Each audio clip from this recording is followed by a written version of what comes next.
Dr. Allison Bremner here with Cultivating Success. Today, I have a wonderful guest, my friend for a long time and colleague, Dr. Lauren Crum. And she works at Life West and is basically the dean of the clinical operations at Life West, which is awesome because she actually has been in practice and then is teaching, because I feel like a lot of times that doesn't happen.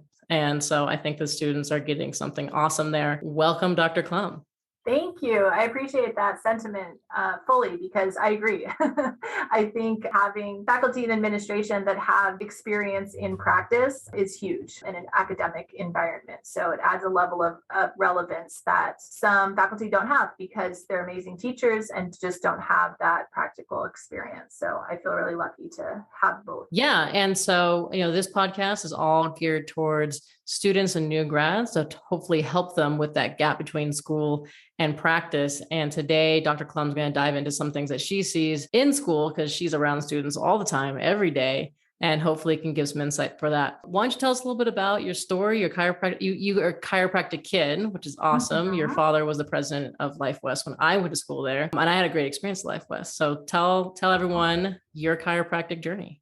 Sure. So yes, I was born into a chiropractic family. My dad was the president of Life West for 30 years. So he was also the president when I went to school here. I graduated in 2005 and then went to Costa Rica for a year and lived and practiced with my brother and sister-in-law who had been living down there at the time. So that was a really cool experience because I got to practice upper cervical with my brother and full spine with my sister-in-law, because at that point I wasn't really sure how I wanted to practice. And so that was a really valuable experience to get experience in both of those types of offices and to just spend a year in Costa Rica and decompress from school and hang out with my niece and nephew. And so I really value that year that I had, which I think they may a gap year. Do they call it that? I don't know if it counts after graduate school. I mean, you're still working, but like kind of a gap year. These new terms. So then, I had a great experience down there. And in that year, I really felt ready to come back to the United States and open my own office. And so that is what I did.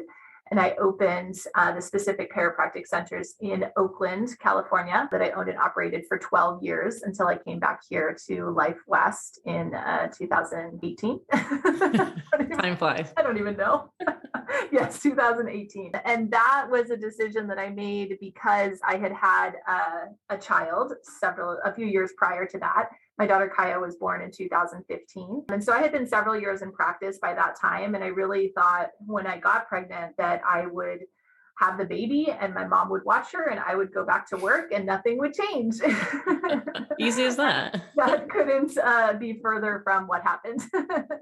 Mostly dictated from me. Like I did a complete 180 with how I felt about my practice and working after I had my daughter. And it's not terribly uncommon. Lots of women go through that after they have kids, but I was totally not ready for it. It was so opposite of what I thought I would do and what I thought I wanted. And I kept waiting for my drive to come back. I went back to work about 3 months after Kaya was born and part-time in the office, didn't need to go back super full time. And I was like, yep, it's going to come back. It's going to come back. It's going to come back.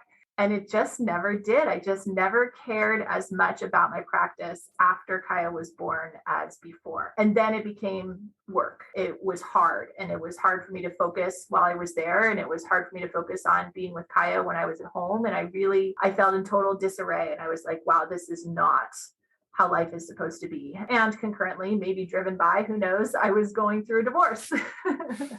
And so that really impacted a lot of things for me. Obviously, divorce is huge. So I came to a point where I was like, you know what, I need to do something different. I didn't know what it was, but I knew that I couldn't continue only practicing part-time. And I just couldn't find it within myself to go back full-time. And I don't know why, but that's what I was feeling. And an opportunity arose to take over the upper cervical mentorship position at Life West. Dr. Tiscarino, who is the upper cervical doc here for 30 years, like forever, was retiring. And so they were looking for an upper cervical doc to come in to be a resource to interns in the health center. And I feel really strongly, as I think you do too, that students that are interested in upper cervical chiropractic have resources, have practitioners that they're able to learn from that practice strictly upper cervical chiropractic. It's a little bit rare. And so, but as I feel really strongly, I want those interested in upper cervical to really have access to legit upper cervical docs. And so knowing that Dr. T was retiring, I was like, wow, maybe this is exactly what I was asking for. I asked for something different, and I knew that it would be a seamless transition to come back to Life West. Life West always has felt like home. Like I said, my dad was the president here for the majority of my life. And it's literally someplace that I grew up. So I knew that it would feel like home coming back, even though he wasn't the president anymore. And that's exactly what happened. Like, it was just really, really easy to come back to. I accepted a position as a mentor, which meant that I oversaw a group of interns as they completed their clinical requirements for graduation. And it was really, really fun right from the jump. Interns are awesome. Students are awesome. They're so excited. They're so ready, and they're so bullheaded all at the same time, right? They know everything and nothing all at the same time. And it's just really, really fun. And I'd lived enough life and had enough clinical experience that I could come back, and I felt like I had something to offer them. And so that was what I did. And for about a year, I still kept my practice part-time, thinking that I might be able to hire an associate or find someone to sell it to. And it just never came together. And it got to the point where it felt like the most loving thing that I could do for my service there was to just close the doors. And so that's what I did. And it was a really, really hard decision, but it was the right one for me. And being back at Life West has been really, really awesome for, my professional service, but also for my personal life, to be able to have something that I can focus on and be here and serve, and then go home and be with my daughter and not have to think about. Whereas I just didn't have that ability when I was in private practice. I couldn't shut my mind off in either direction. And so it didn't lead me to feeling successful in either endeavor. And that wasn't okay with me. Well, it's interesting that you say that, you're really passionate about having students access to someone who actually practices upper cervical. And I love being around students because they're so fired up. I mean, they also ask off the wall questions, but it's still very fun. And I'll tell you, the more I interact with students in the schools, and this is not to put down schools, but man, they do not have help with upper cervical. A lot of the students don't have help with, let's just say, straight chiropractic, principal chiropractic. And just like you, I had a very fortunate experience at Life West. I was able to practice knee, chest, upper cervical. Dr. Sean Dill happened to be a professor, which is wild to even think about, was actually a professor at the school. And we could do knee, chest in clinic. And so I think that, coming full circle, because I know that that's who you learned knee chest from, and now you're helping the students there. And Dr. T was also my pod doc. So I just think that Life West is a special place. And I am very glad that it's still a place where not just upper cervical, but technique driven. I think that you can go there and learn different techniques and figure out what works for you. You're right. You're right. And I do think that that's one of the things that sets Life West apart. Is it's always been the place for technique. Not only do we produce chiropractors that can adjust, but there's just a wide variety of techniques to choose from and to get guidance on, not just to be able to take an elective, but if you genuinely want to, because taking a 3-month course on any technique does not make you anything close to proficient, we know this. I just think about how many times I've taken knee chest courses, and it's not because I'm dense, it's because I want to keep refining, right? But anyway, it's just really important to me that interns or students in general have an opportunity to find their best service in chiropractic.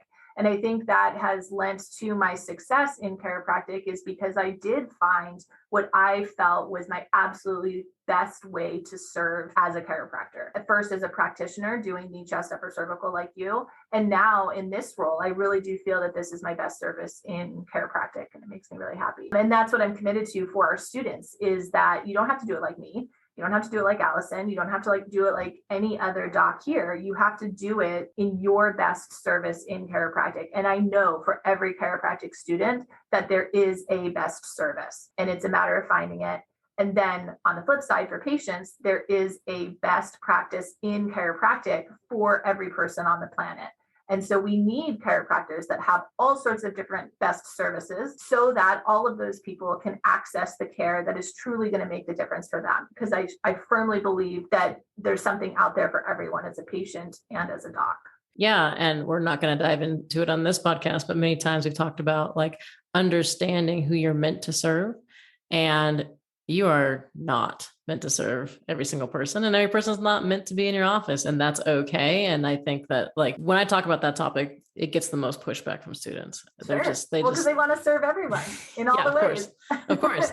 They're just like, and like you said, they're ready for service, and they're ready to help, but at the same time, right, they're kind of stubborn. And I think that it's fun to be around, and it can be, I mean, I'll get frustrated. I kind of like the pushback, like that's entertaining to me. So I love that. And I love that, hopefully, that you have conversations with students about that, about, hey man, like, you gotta figure out what you want to do, what's going to make you happy. And then that right patient's going to come in, and then it's going to be a perfect match.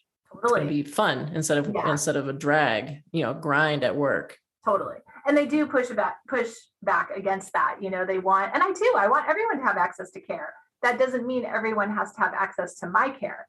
Right. Yeah. Or that everyone would do the best under my care. And that's what they have trouble grasping. They think that by defining our best service, we're limiting people's access. And that's not true at all, because each of our best service is going to be defined differently. So if every chiropractic student, every chiropractor truly finds their best service, I believe that will equate to every person having access to the service that is best for them.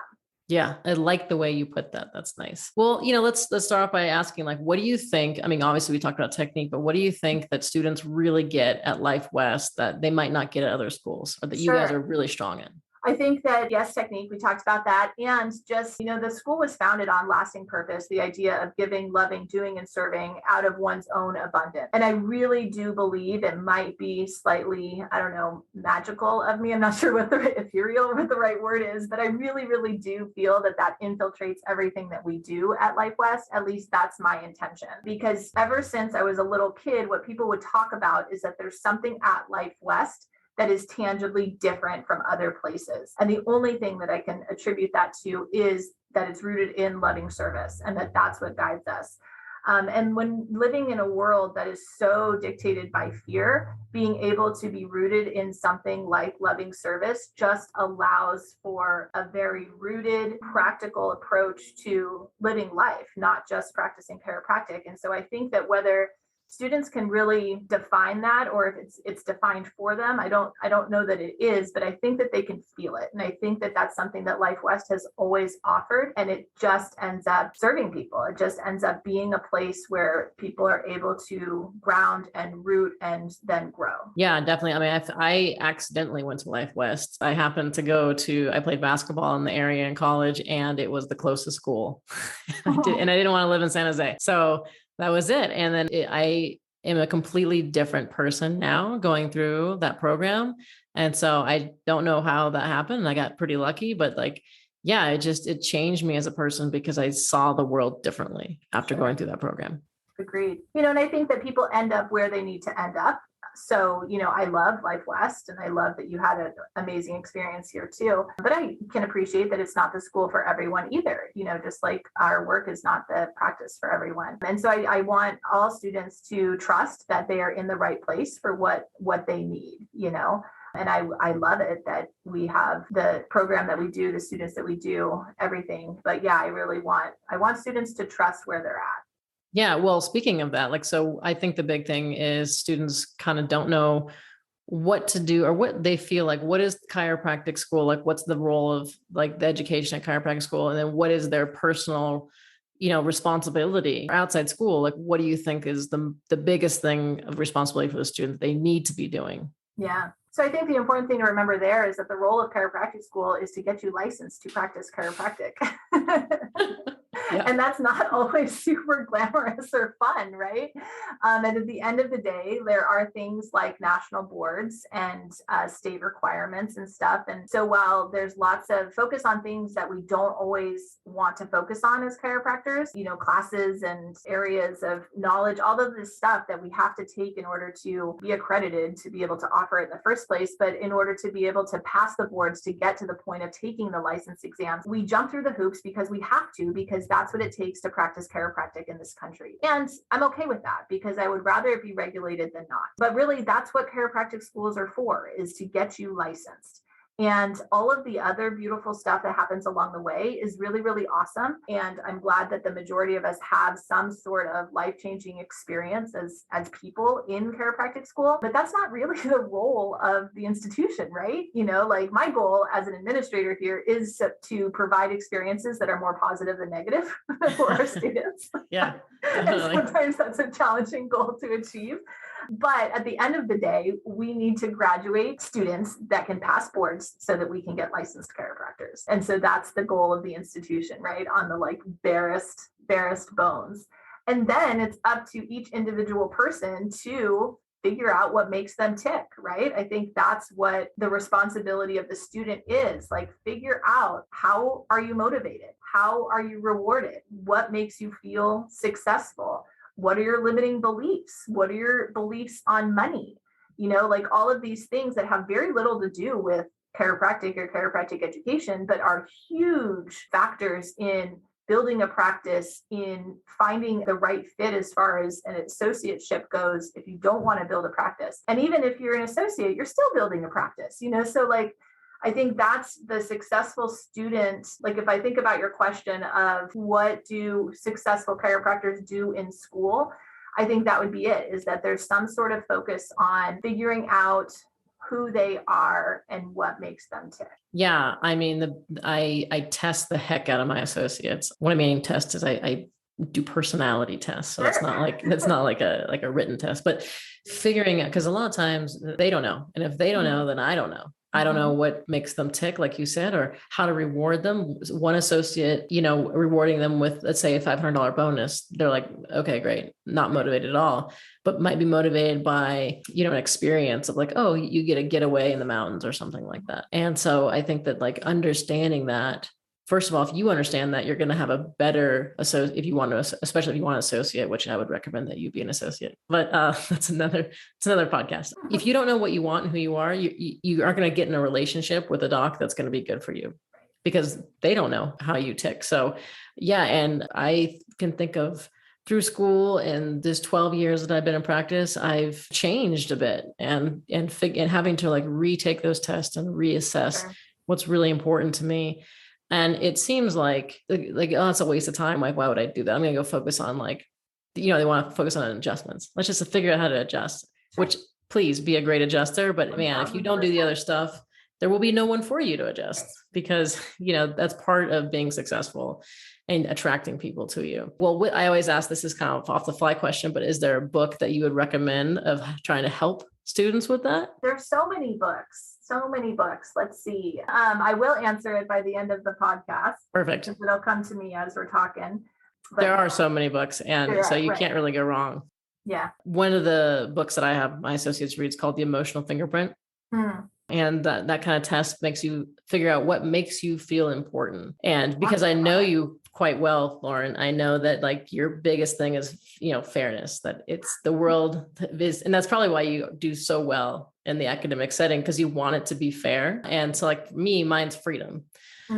So I'd say like we are not super different people, but if someone was trying to reward us or compliment us, it would be a different compliment, even though like we practice the same way, we kind of have the same ideas on business, but like that can be different. And because I know that you worked on this, that it took a long time to figure out. Yeah, agreed. So. Yeah, it's huge. And sometimes we have to come to terms with the fact that how we think we should be is not necessarily how we are. Yeah. Right. That was a big one for me. I loved being in private practice, but if I'm super honest with myself, this position now is such a better use of my strengths as a person than private practice was. And it's hard for me to admit, because I was that student that was like, I'm not listening to any doc that doesn't have practical experience. Yeah. I was a jerk student. At least you can admit it. Totally. Like I knew everything. It's really bizarre how it all left my head, and now I'm trying to piece it back together. But yeah, I really, really value the clinical experience that I have, but in looking at, and maybe it's just an age thing, a life experience thing, I don't know, but this is just, it's such a better use of my strengths. And if you had told me that 15 years ago, I'd have, flipped you off.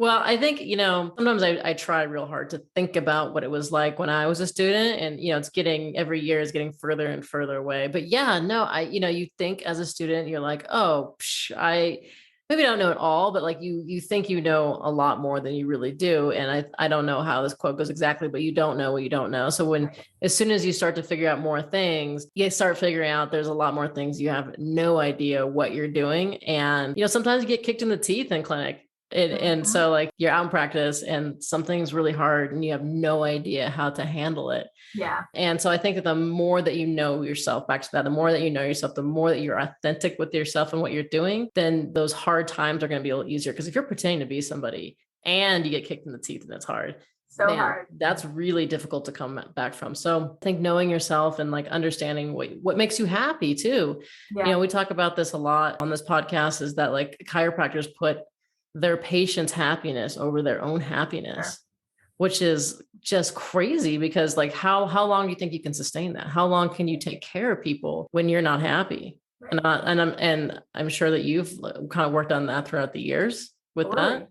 Well, it's one of those things. That's the thing. So like, while I love the roots of our institution in loving service, having grown up with that mindset of loving service, it doesn't inherently say don't serve yourself, but that was what I understood, is serve others, serve others, serve others.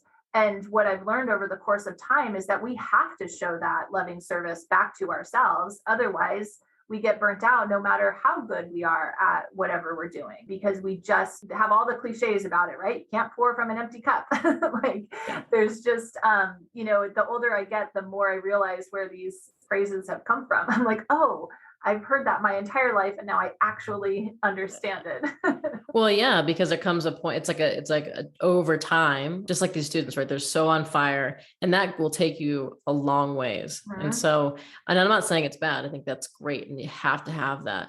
For sure. After a while, it's like you're in this for a long-term time, and you're like, man, I need to actually figure out how I can sustain this. Yeah. It's not sustainable. It's like any relationship, right? Like it starts off like fiery and hot and exciting, but that doesn't fuel it forever. We were just talking about this before we actually started the recording, because eventually real life sets in, right? Yep. And so then we need a plan for, okay, how do we, like, yes, the love, the passion is still there. So then how do we make this work on an everyday basis so that we can do this for a really long time? Whether that's a romantic relationship, a friendship, a job, a chiropractic practice, like that approach fits in so many different things. Yeah, let's talk about that for a second. I think that it's a great analogy, or it's not an analogy, it's the truth. Every single interaction that you enter in that's going to be for a long term is a relationship.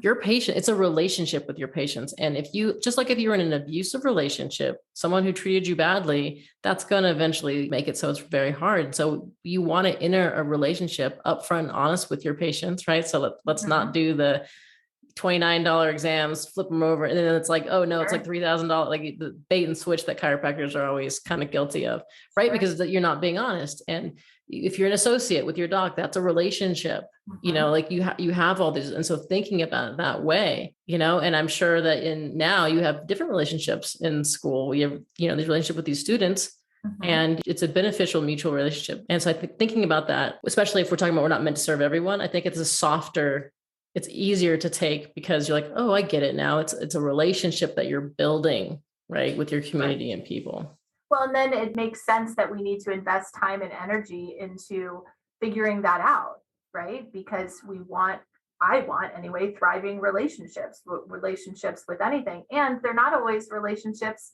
with people, right? Like it might be a relationship with concept. We talk a lot about relationship with money and money mindset and what that connection looks like. Because anytime that there's a flow of any kind of energy, whether it's healing energy or money energy, like it is impacted by our feelings and our connection to it, right? And so just that we love in chiropractic to talk about innate intelligence and universal intelligence and all of it. And I love it as much as the next chiropractor, but that same mentality applies to every relationship that we're in. Yeah. And do you get a chance to talk to students about money mindset?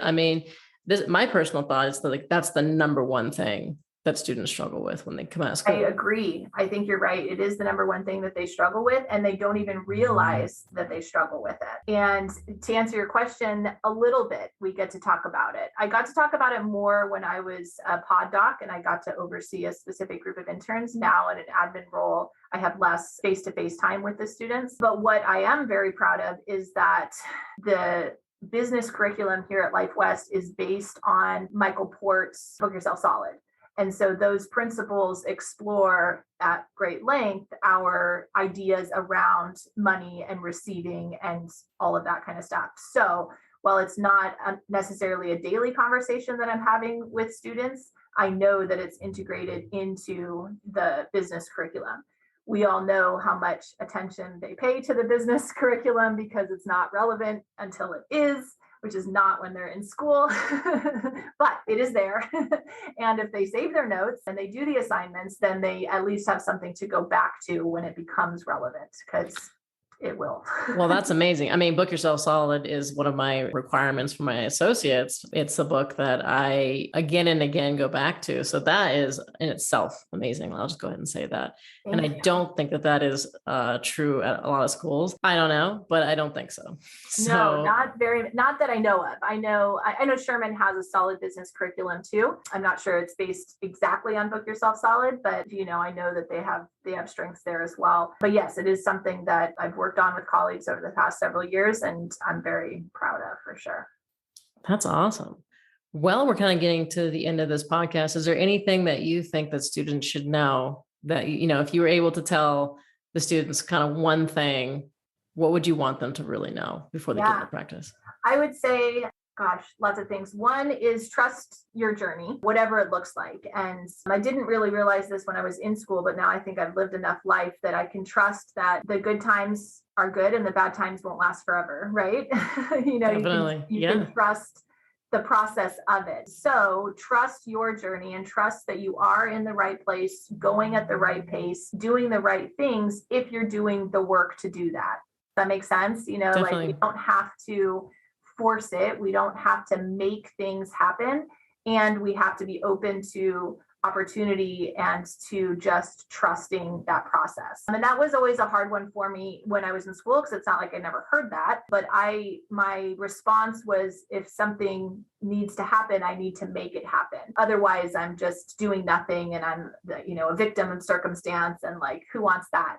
And that's not what I mean, but just trusting that the way things are going are a reflection of the decisions that you're making, the people that you're interacting with, the work that you're doing. And so if you don't like the course, we don't need to get mad at the course and do something different. We need to look at the conversations we're having, the relationships we're building, the ideas we're generating, the books we're reading, so that we can be something different if we want a different course. Yeah. And just like it's exactly as chiropractic philosophy, it's inside out, right? So you can change anything. If you want to change something, it's going to be inside your brain, right? Like you said, the books that you're reading, what you're putting in, how you're viewing the world, that's going to make a change. And your circumstances sometimes may not be ideal, but sometimes that's what's supposed to happen for you. Exactly right. At that time. Well, and I would say to just let it be okay. Like, there's so many interns I see in the health center, and I see myself in them, and they're just so stressed out and have to do everything right all of the time. And I just kind of want to pat them on the head and tell them to just calm down and let it take a deep okay. breath. Yeah. And I know that they don't want to hear that, because I can see myself in them. And I know that if someone told me that at that time, I'd have been like, what are you talking about? Yeah, get away from me. So it's, but yeah, I would say just let it be okay. Yep. And it's not that serious. It's going to be okay. It's not that serious. Well, talking about that, thinking about yourself back in school and early on decisions, I always ask each guest, what is the worst business decision that you ever made? And what is the best business decision that you've ever made throughout your life? Yeah. So I'm really, I feel really lucky that I feel like I have more good business decisions made than bad. And I'd say, like, simple answer, best business decision was cash practice versus getting involved in insurance from the jump. The advice that was given to me is that it's always easy to jump into the insurance pool. It's really hard to get out of. So the advice given to me was start cash, see how it goes. If it doesn't go well, you can always jump into the insurance pool if you want to do things differently. And so that's what I did. And I was really fortunate that it always went well. And I feel really strongly that allowed me to practice the way that I wanted to practice. It helped me to not get bogged down with stuff that I didn't want to focus on with regard to patient care, with regard to reimbursement, conversations about who's responsible for what, like all sorts of different things. I feel like that was a really good decision that I made. So cash practice would be my first short answer. Not that was a short explanation for it. Yeah, I mean, it's fine. If you have kind of a short and long one, that's fine. Go ahead. I'd love to hear it. And then I'd say next would be finding a system that worked for me. And that, when I say a system, I mean from a technique perspective and analysis, that I felt confident that I knew what to adjust, when not to adjust, that my service matched my philosophy in chiropractic, and that I was in alignment with that, and that there was a system for it. I relied on that system in practice over and over and over again, as you know.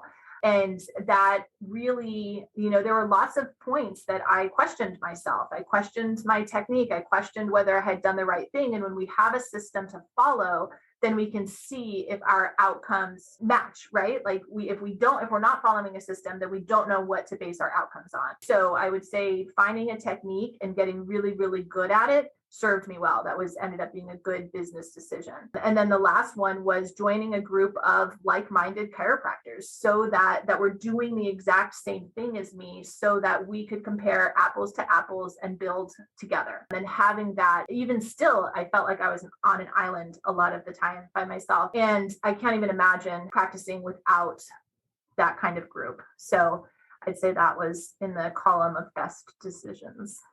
Yeah, I think you have to have mentors and people, and I'll call it maybe accountability.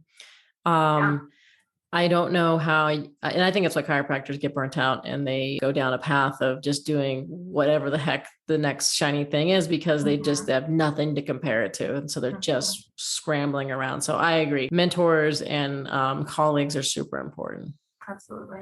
What about the worst? What do you think is the worst decision? I would say trying to hire an associate at the wrong time for the wrong reasons. And again, it comes back to systems, not having a clear system for bringing someone in, not having clear expectation for myself and for that person. And that doesn't just go for associates, but as I look back on my practice experience, help in general. I wasn't good at identifying where help would serve me best. And so I didn't always make smart hiring decisions.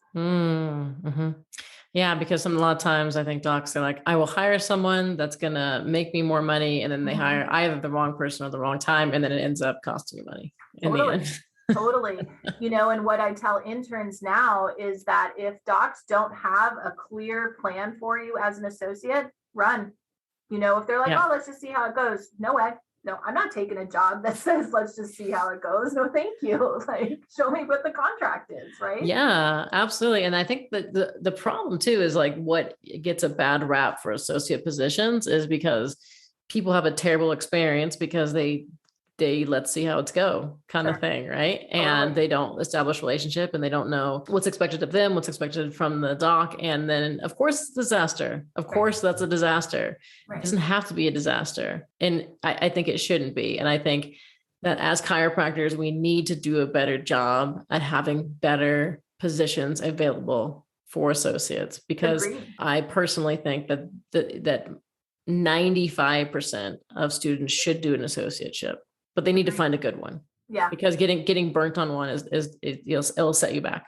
Totally. So I understand why docs at a school are afraid of that. But I think chiropractors need to do a better job of allowing that. And then I think we're going to have more successful, less burnout chiropractors if we can figure that out. I think you're right. And I'm very inspired that in being in this position, I've had the good fortune of working with a lot of docs that are involved in our preceptor program.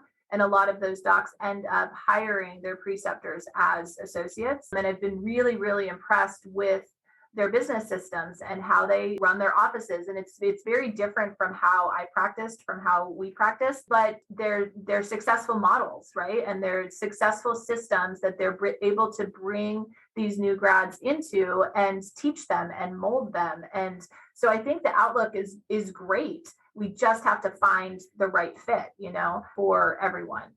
So, and I think it's possible. And I think we are, as a profession, in a unique position that we never have really been in. Historically, we've been kind of like wild, crazy entrepreneurs, chaotic, go out, do it on your own. And I think the kind of identity of our profession is shifting, that we're not all quite that rebellious anymore.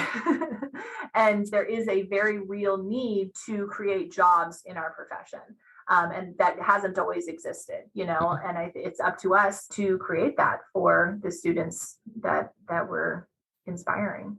Definitely. Well, that's good to hear. That makes me happy. That makes me very happy. Good thing.